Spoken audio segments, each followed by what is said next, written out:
ito ay rated SPG. Striktong patnubay at gabay ng magulang ang kailangan. Maaaring may masiselang tema, lengguwahe, karahasan, sexual, horror o droga na hindi angkop sa mga bata.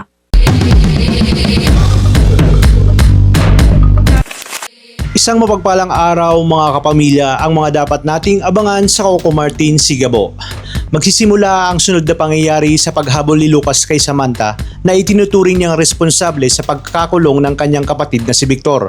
Dahil dito, inutusan niya ang kanyang mga tauhan na hanapin at tuluyang patahimikin itong si Samantha.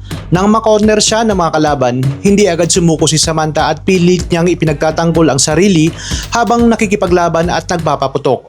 Pero dahil sa marami ang kalaban, nahirapan siyang makatakas at kalaunan ay tinamaan siya ng bala. Wala na siyang ibang pagpipilian kundi tumakbo para mailigtas ang sarili dahil alam niyang mas mapanganib kung mahuhuli siya ng mga tauhan ni Lucas.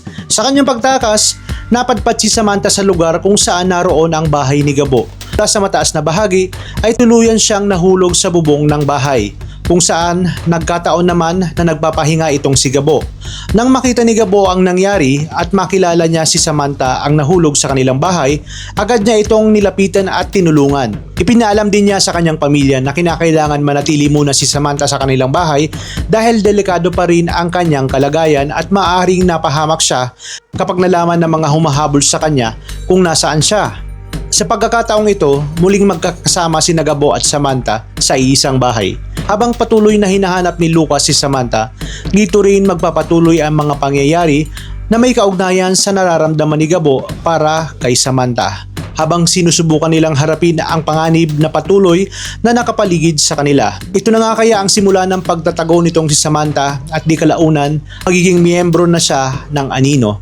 Dahil nga tuloy na siyang sisiraan nitong si Pia sa NCIA dahil alam natin na magkasabot pala itong si Pia pati ang mga Zapra. Yan ang pagkaabangan natin dahil magsasama sila sa isang misyon para pabagsakin ang mga Zapra sa tulong na rin ni Tatang at ng grupong Anino. Yan ang abangan natin dito lang sa Coco Martin Sigabo. Maraming salamat sa inyong panonood at pagpalain tayong lahat mga kapamilya.